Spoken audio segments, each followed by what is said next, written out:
Hello. Magandang gabi po sa inyong lahat. Bago po tayo magsimula, tayo po muna tayo para mag-pray. Ah, Lord, maraming salamat po at pinagtipon-tipon niyo kami ngayong gabi dito, Lord, sa simbahan, Lord. Lord, naway sa tatalakay namin ngayon ay may mapulot kaming aral, Lord, at i-apply namin sa sarili namin, Lord. Lord, maraming salamat po sa mga biyaya, Lord, na binibigay niyo sa amin sa araw-araw. At salamat rin po sa buhay na ibinigay niyo sa amin, Lord. Naway turuan niyo kaming mamuhay ng tama, Lord. In Jesus' name we pray, Amen. Ngayon, ang tatalakay natin ay about sa revenge or paghihigante. Ganon. Next slide. Yung meaning muna ng revenge. Revenge is to avenge or usually by retaliating in kind or degree. Tapos yung avenge naman is to harm or punish someone who has harmed you or someone or something that you care about. So, wait.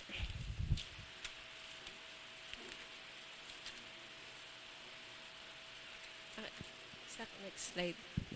So, unang-una sa lahat, saan ba nagsisimula yung paghihigante or yung revenge?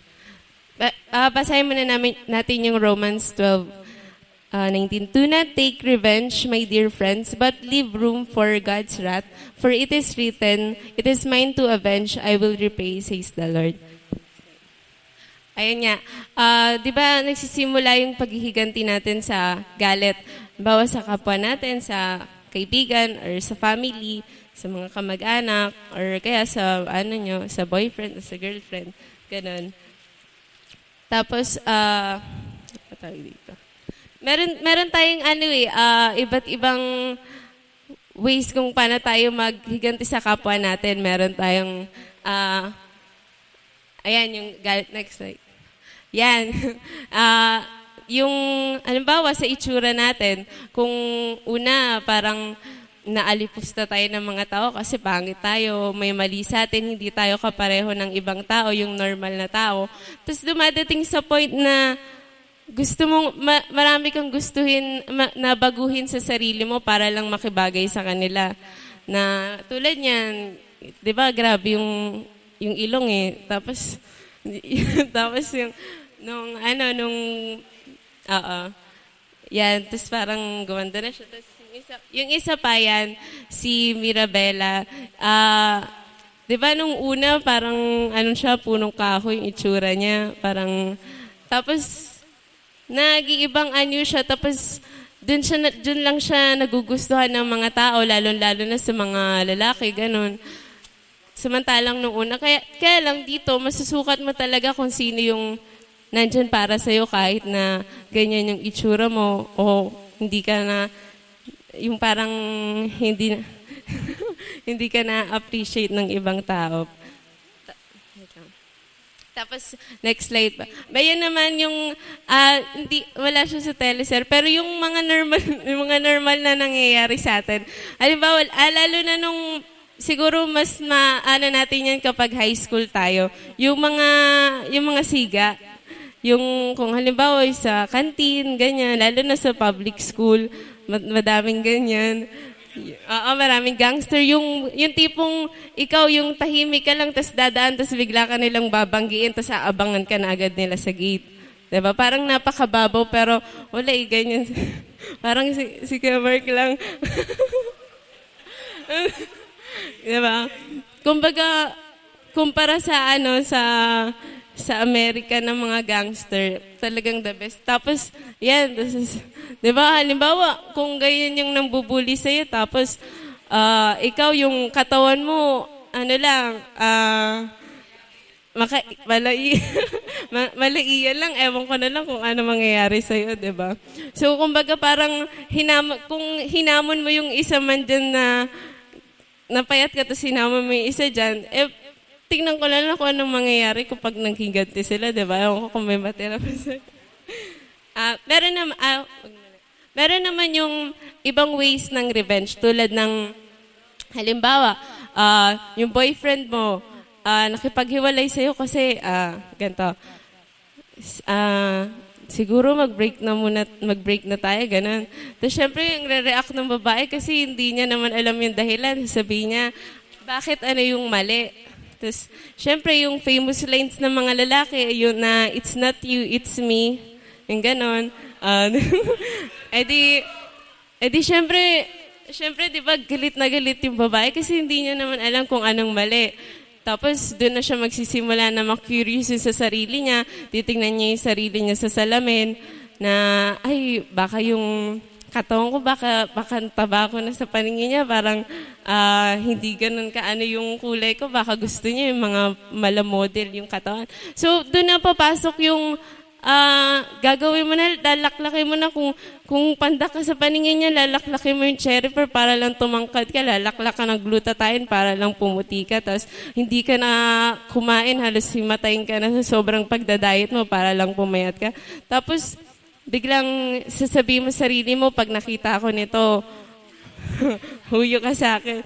Tapos biglang dumating yung isang araw na parang yung lalaki, saka lang na-realize na ang laki ng kawalan niya sa'yo, tapos bigla kang dadaan, sabihin mo maglaway ka, di ba? Parang ayun yung sweet revenge, parang, di ba, parang ang sarap mo. Tapos kaya, meron naman din, halimbawa yung girlfriend, ayaw niya na dun sa lalaki kasi parang wala siyang future dun eh, parang ay, hindi naman ako yayaman dito eh, siguro, break na tayo, gano'n. Tapos siguro mga ilang taon, so sobrang nag-hard work yung lalaki. Tapos malaman niya yung boyfriend niya. Kasi nabasa ko to sa Facebook.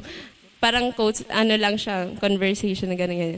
Tapos nakita yung boyfriend niya, yung currently na boyfriend niya, may trabaho, malaki yung sweldo. Tapos nakita niya yung ex niya, tapos biglang sabi ng boyfriend niya, yun yung boss niya. So parang na-shock siya kasi, ay, minamaliit ko lang to dati, tapos ngayon, boss na pala siya ng boyfriend ko ngayon, di ba? Parang, syempre nandun yung panghihinayang, pero wala. Tapos na eh. Saan na ba? Kasi di ba ang galit, yun yung nasa isip natin, pero yung gawa, yun na yung paghihigante kasi. Kaya doon nagsisimula muna sa galit. Tapos sunod na yung gawa natin, yung gagawin natin kung paano tayo maghihigante. Next, Proverbs chapter 20, verse 22. Do not say, I will repay evil. Wait for the Lord and He will save you. Yun. Di ba kung yung ginawa niyang mali sa'yo, yung gagawin mo rin sa kanya is masama or mali, parang wala ding pinagbago, hindi ka rin naging mabuti sa mata ng Diyos. Kasi ang ginawa mong kapalit na ibabalik mo sa kanya, masama din eh. So ano yung sa mata ng Diyos, sino yung tama sa inyo? Diba? Yung gumawa ng mali or yung ginawan mo rin ng mali. Tama ba? Yung, kumbaga,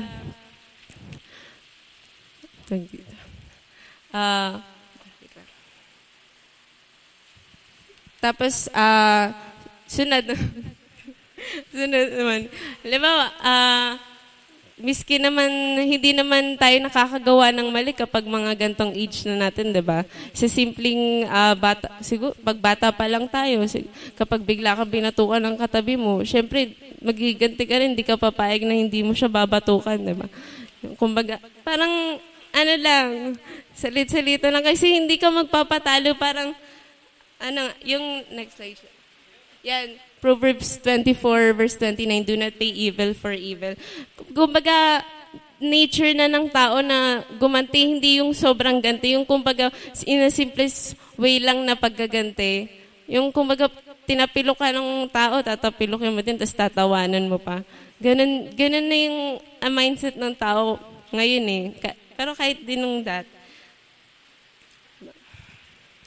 Minsan kasi, yung mga taong nakakagawa ng masama sa'yo, hindi naman talaga siya masama. Kumbaga, bawa sa yung mga movies na napapanood natin tulad ng mga massacre, yung mga nagmamurder, hindi naman sila gagawa ng ganun kung wala silang mabigat na pinagdaanan eh.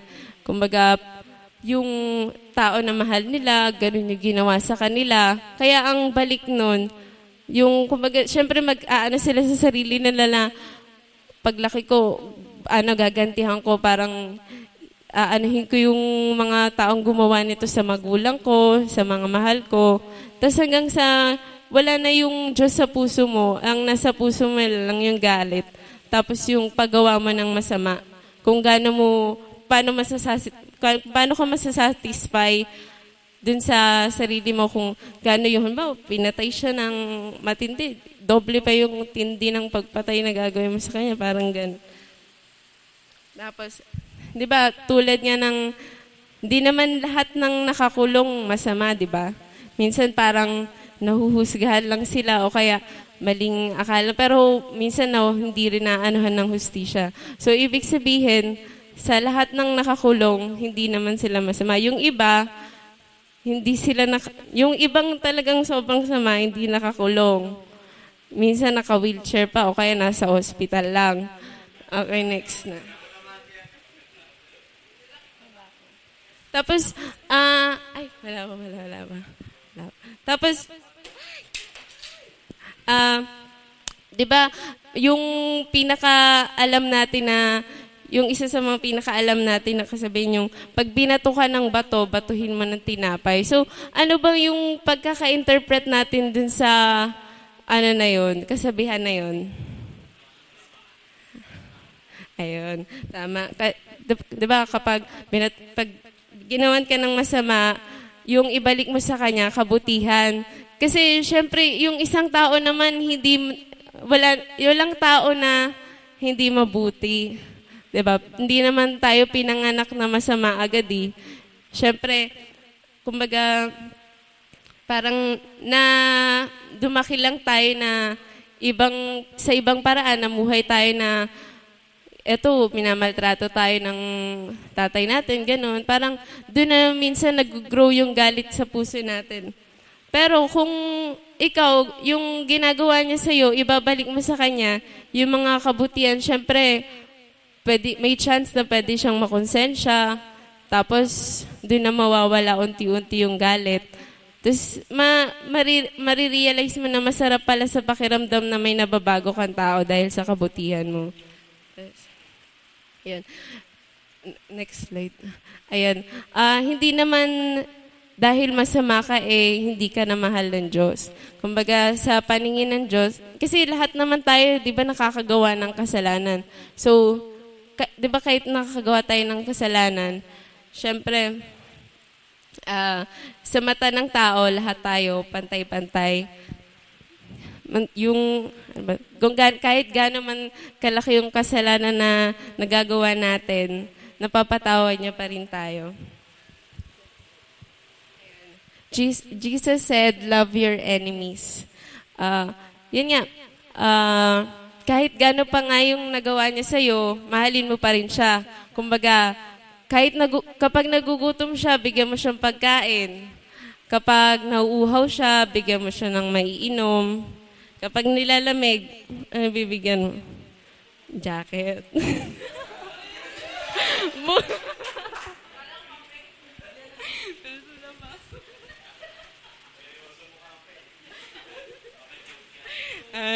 Diba syempre kapag, talagang sabi, grabe na yung ginawa ko dito. Lahat na ng kasamaan, ginawa ko dito, pero binabalik niya pa rin sa akin kabutihan. Siguro time na para kabutihan na rin yung ibalik ko sa kanya. Hanggang sa nawawala na lahat ng yung tigas ng puso niya, talagang lumalambot. Tapos doon, di ba sa pagpapakita mo ng kabutihan, doon ka nire-rewardan ni Lord. Yan.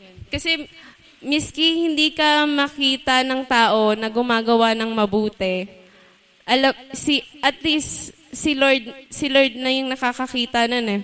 'Di ba? At para na lang kung yung pipicturean mo pa yung sarili mo, nag-aabot ka sa pulube. 'Di ba? Naka-upload pa sa Facebook. 'Di ba? Meron nga yung scene sa na nung mga elementary pa ako, may napanood kasi yung Let's Go na palabas sa ABS. Yung may part doon na, kasi ang tingin sa kanya ng tao masama siya eh. O hindi siya nagbibigay, hindi siya nag-aano sa mga tao, masyado siyang bossy, mayabang. Ang ginawa niya, nung nasa kantin siya, meron doon na parang lalagyan na ng tip, yung parang fishbowl, nilalagyan niya, di ba may mga pera sa loob. Tapos nakita niya may tao, tinignan niya yung paligid niya, may tao, sabi niya, parang yun, tama-tama, may tao. Tapos dandan siya naglaglag ng 20 dun sa sa fishbowl, yung nalagyan ng tip. Tapos pagkalingon niya, wala nang tao. Kahit yung nasa cashier, walang tao. So parang sabi niya, wala namang nakakita. Ang ginawa niya, sinuksok niya yung kamay niya, pinilit niyang kuwain. Tapos ang nangyari, hindi niya na matanggal. Parang nahirapan na siyang tanggalin. Tapos biglang dumating yung tao, naakusahan pa siya na kumukuha siya ng pera dun sa may tip. So parang mas lalo siyang napasama. Diba?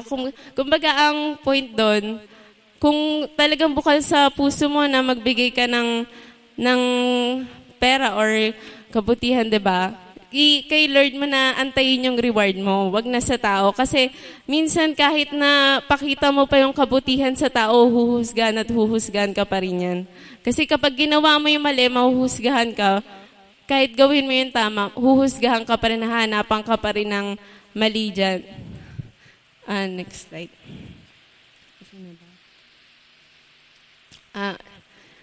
Ayan, Jesus doesn't only love you, He loves everyone, treat them well. So yun nga yung tulad ng sinabi ko kanina, kahit gaano pa tayo kasama, pantay-pantay pa rin yung pagmamahal sa atin ni Lord.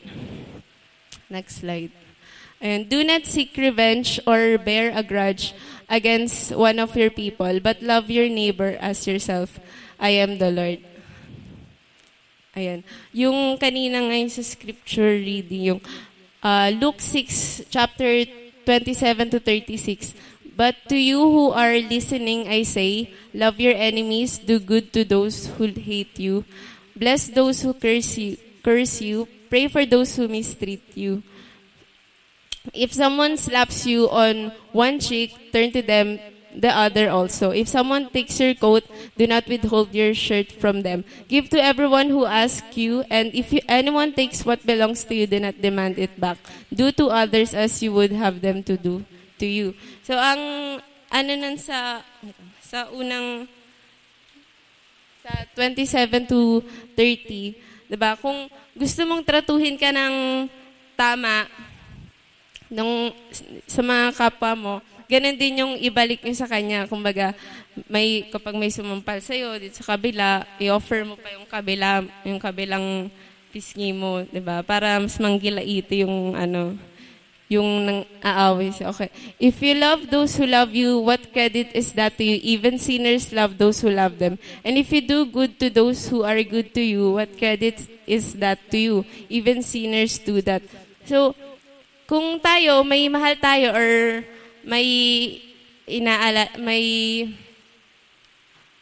yun nga, kung may mahal tayo na tao, yung mahal-mahal natin, syempre ganun din yung mga nakakagawa ng kasalanan. Syempre, hindi naman porket nakakagawa sila ng kasalanan, wala na silang pinahalagan na tao, wala na silang minamahal. Kaya nga, syempre minsan, 'di ba, yun nga, kaya sila nakakagawa ng masama kasi gusto lang nilang paghigantihan yung mga taong mahal nila na may ginawang kasalanan sa kanila. Ayun, next slide. Ayun. So, yung sa lahat-lahat ng 'yan na tinalakay natin, syempre 'di ba, para ma-overcome natin 'yan, para hindi mangyari yung mga bagay na yan, yung galit. Syempre, ang dapat manguna sa puso natin is yung pagmamahal. Yung pagmamahal sa kapwa natin. Tulad yan, love is caring for each other even when you're angry. Kung baga, kahit galit na galit tayo sa tao nun, di ba masarap pa rin sa pakiramdam na na may care pa rin tayo sa kanila na hindi porket galit na hindi ka na mahal, wala nang pakialam sa'yo. Di ba? Siyempre, doon mo mapapakita kung gaano mo kamahal yung isang tao na kahit sobrang mali pa yung ginawa niya sa'yo, meron pa rin, nandun pa rin yung love, tsaka yung care. Yung care.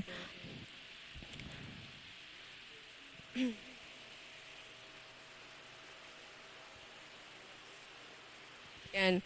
1 Peter chapter 4 verse 8. Above all, keep fervent in your love for one another because love covers a multitude of sins. Yun nga, kapag yung love talagang yung nangunguna sa atin, marami tayong syempre may mga maiiwasan din tayong kasalanan tulad ng yung pagka-curse natin sa mga tao, yung kung ano yung nasasabi natin, nagagawa natin sa kanila. Yan. Yan. If possible so far, as it depends on you, be at peace with all men. So, yun nga. Yung para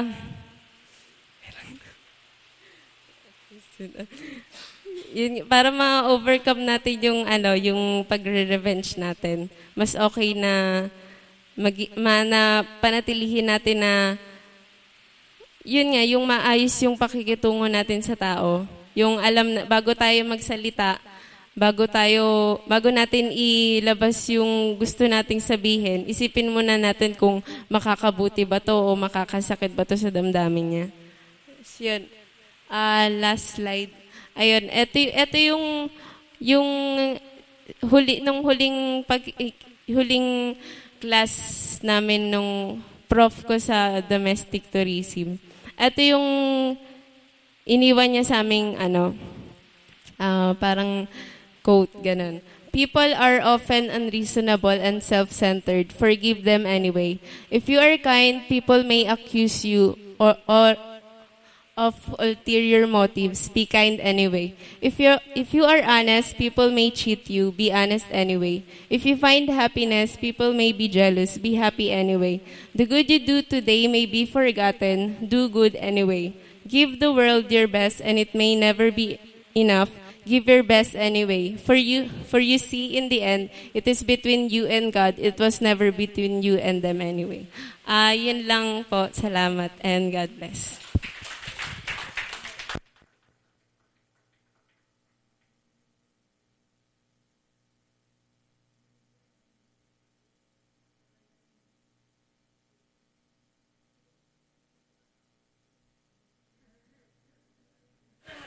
So alam niyo na kung sino mananalo bukas.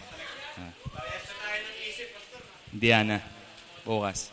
Hindi, just to, napaganda nung yung shinare ni Riza. And I just wanna add one verse really, especially dun sa, if we can flash back yung last slide niya. Yung last slide ni Riza, before you show yung slide na pinapanok sa'yo. Diba? People are often unreasonable and self-centered. Forgive them anyway. If you are kind, people may cause you of ulterior motives. Be kind anyway. If you are honest, people may cheat you. Be honest anyway. If you find happiness, people may be jealous. Be happy anyway. The good you do today may be forgotten. Do good anyway. Give the world your best, and it may never be enough. Give your best anyway. For you see, in the end, it is between you and God. It was never between you and them anyway. I think yun yung pinakamalagay sa ilalim eh. When all of this is finished, always remember, it is between you and God. Ganun lang kasimple yun. It's between you and God. And, once He returns, sasabi nga natin, once He returns, He will not return as the baby na nakita niyo sa sabsaban, na walang magawa, na walang lakas, na walang kapangyarihan. This time, He will come down in all His glory. Papakita niya sa inyo, papakita niya lahat sa atin kung gaano siya makapangyarihan. Na Kung tratuhin mo siya ngayon, bali wala siya sa'yo, hindi siya priority, hindi siya Diyos, hindi siya nangunguna sa buhay mo, pagbaba niya, doon mo makikita. Kaya malalaman mo kung ano yung standing mo sa Diyos eh. How would you feel kung alam mong darating siya bukas? Kung darating siya mamaya. Kung medyo natatakot ka, then there's something wrong.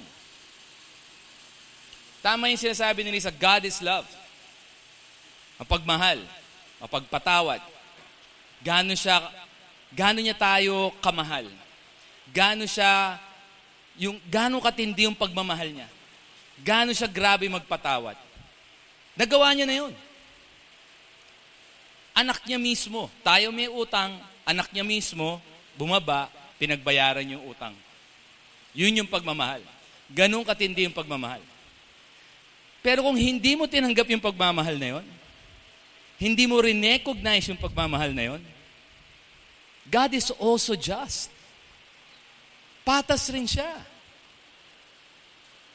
He has done his part. Nga sabi natin dati, he has done his part. Tapos na yung sa kanya eh. Gumawa na siya ng paraan. Nasa atin na. Nakapasa na sa atin yung bola. Anong gagawin mo ngayon? Kasi baka mamaya iniisip na, hey, yun nga eh, parang we tend to have so many reasons eh. Na parang hindi, baka hindi naman ganyan yan eh. Faith lang yan. Meron naman akong ganyan eh. Are we absolutely sure that we have the right faith? Talagang sigurado ba talaga tayo may pananampalataya tayo? Yeah? And I'll just show this one verse. Romans 2, verses 6 to 8. And this will be very short. Yan na yun. Padating na si Lord niyan. Pababa na. Pababa na si Lord niyan. Ano nangyari sa atin, Tek? God will give, remember this is salvation by faith. Diba? But always remember, dapat pag nagbasa ka ng Biblia, context buo. Tandaan natin, mismo si Jesus, anong ginamit ni Satanas kay Jesus para linlangin siya? Biblia mismo. Pero paano linabanan ni Jesus? Biblia din. Kasi buo ang pag-intindi niya. Same thing, sinasabi sa Biblia, pananampalataya. Pero dapat yung may pananampalataya mo, may bunga. Para malaman mo kung talaga may pananampalataya ka. Bakit? Sabi rin sa Biblia, God will give to each person according to what he has done. By faith, Pero bakit? What he has done. To those who by persistence in doing good, seek glory. Doing good. Seek glory, honor, and immortality. Pansinin mo, doing good, pero ano yung objective niya doon sa good? Walang panlupa. Glory, may glory ba dito? Hindi, langit ang glory. Honor. Diba? Immortality. Everlasting life. Doon nakatingin sa langit. Doon ang focus niya. Lahat ng ginagawa niya in relation sa uuwian ko. Yun yung bibigyan niya ng buhay na walang hanggan.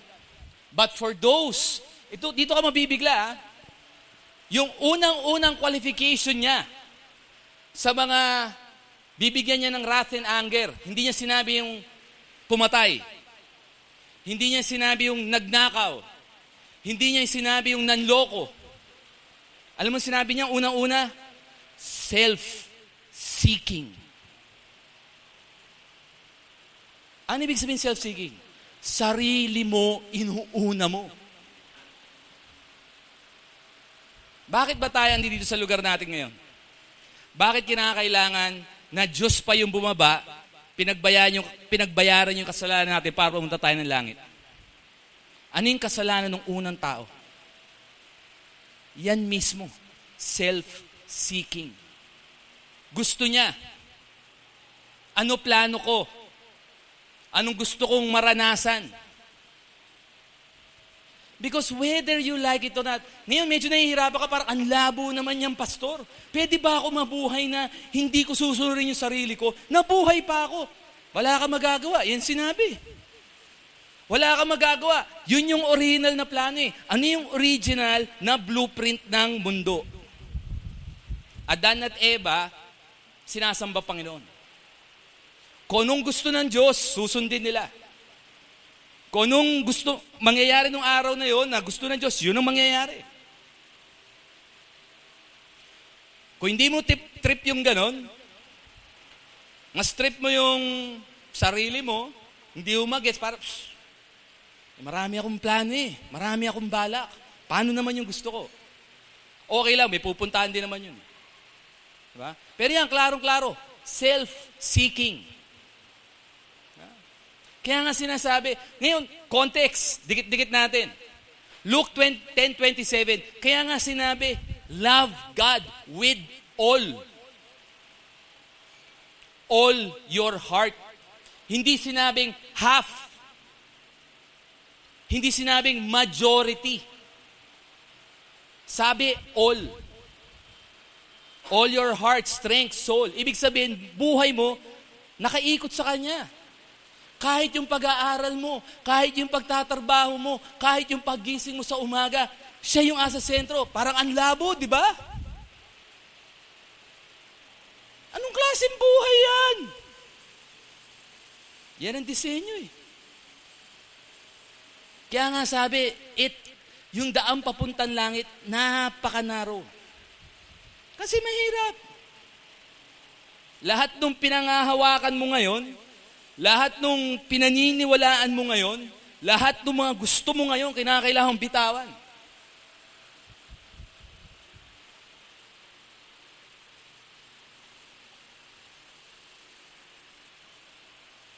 And who reject the truth and follow evil.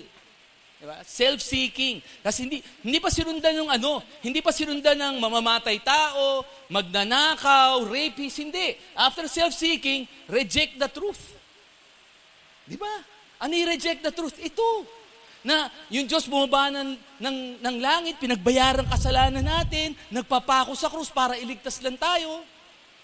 How do you reject the truth? You reject the truth by not having faith. Wala kang pananampalataya. Ano yung pananampalataya? Di ba? Diyos siya, Panginoon siya, tagapagligtas siya. Diyos siya, hindi mo siya mauna.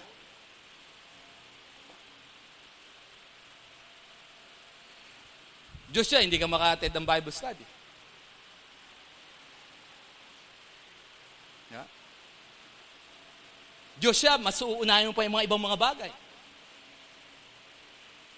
I'm just telling the truth. Yun yung nakasabi. Faith is, sa akin, we have to understand faith. I was having a discussion with Majo kanina na, alam mo, as a pastor, simple-simple lang trabaho mo Ang trabaho mo is, hindi padamihin yung tao. Ang trabaho mo, hindi yung kinakailangan maraming uma-attend ng mga ministeryo. Ang trabaho mo, hindi yung makikita mo na dumarating yung mga tao on time.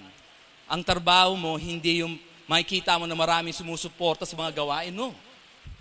More than anything else, ang trabaho ng pastor is, you guide yung mga uma-attend na magkaroon ng relasyon sa Diyos. Magkaroon ng pananampalataya. Malalim ang pananampalataya. If you're taking it lightly right now, hey, if I'm scaring you, then so be it. Mas gugustuhin ko nang takutin kayo para lang siguraduhin yung may pananampalataya kayo. Kasi malalim ang pananampalataya. Pag sinabi mong naniniwala ka sa Diyos, nagtitiwala ka, diba? Makikita dapat sa iyo yun. Paano mo sasabihin na naniniwala ka na Diyos siya? Sasabihin mo, naniniwala ako sa iyo. Pero hindi mo ginagawa yung dapat mong gawin. Again, you are not saved by yung paggawa ng tama. Kasi kahit anong gawin mong tama, hindi ka magiging perpekto. Hindi ka magiging 100%, kulang parati yan. Magkamali ka lang ng konti, hindi ka na pwedeng pumasok ng langit. Kaya it's never by works. Kaya nga pananampalataya. Pero ang pananampalataya, napakalalim. There are so many churches na Who doesn't want to talk about faith this deep? Bakit? Karamihan kasi ng mga tao atin gustong masaya sila eh. Diba? Pag masaya yung mga tao, naririnig nila yung gusto nila marinig, then doon sila nagbibigay sa iglesia. Doon lumalago yung iglesia, doon yung grabe yung mga tithes na pumapasok, makikita mo, talagang lumalaki yung iglesia. Pero hey, I think ito nangyari sa atin sa Agape, there was a reason why God allowed this to happen. Para totohanan tayo. Malalim ang pananampalataya. Goes beyond skin deep. I have no right to tell you as a pastor kung ligtas ka o hindi. Kasi I never know. Pero I'm telling you, hey, kayo mismo dapat kayo tinitingnan yung sarili nyo. Meron ba talaga ako? Pag nananampalataya ka ng Diyos, Diyos, di ba? Makapangyarihan, sinusunod mo, oras mo, panahon mo, attention mo. If that's not how you treat God, hindi ganon ang pananaw mo sa Diyos, then I beg to disagree. Maybe you need to check kung tama yung pananampalataya mo. God is love. Tama yung message yun. Mapagpatawad ang Diyos. That's why He has done His part. That's why what happened, happened. That's why kahit tayo yung may kasalanan, siya yung bumaba, siya nagbayad ng kasalanan, siya nagpapako sa krus. Grabe yung pagmamahal yun, ha? Habang pinapako ka sa krus, yung mga taong lililigtas mo, sila yung mga nangahataw sa'yo. Sila yung pumapako sa'yo sa krus. Sila yung dumudura sa'yo. Sila yung nagpapahirap sa'yo. Grabe yung pagmamahal nga yun.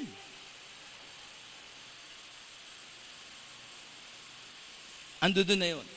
Kinakailangan natin pananampalataya. Ako, baka makukulya sa I always go back. I always go back to faith.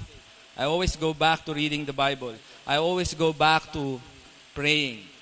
Sabi ko nga minsan sa mga tao sa bahay, para na akong propeta ng katapusan ng mundo. But hey, hindi ako titigil hanggat hindi natin maintindihan lahat to. Kasi ayokong dumating. Pag dumating yung araw na yon, bumaba ang Diyos. Wala akong di isa sa mga umaaten sa iglesia na to na sasabihan ako na, Pastor, hindi mo sa akin sinabi totoo. Alam mo yung totoo. Bakit hindi mo sinabi? Bakit hindi mo kinulit? Bakit hindi mo binigyan ng oras? Hindi mo bigyan ng panahon?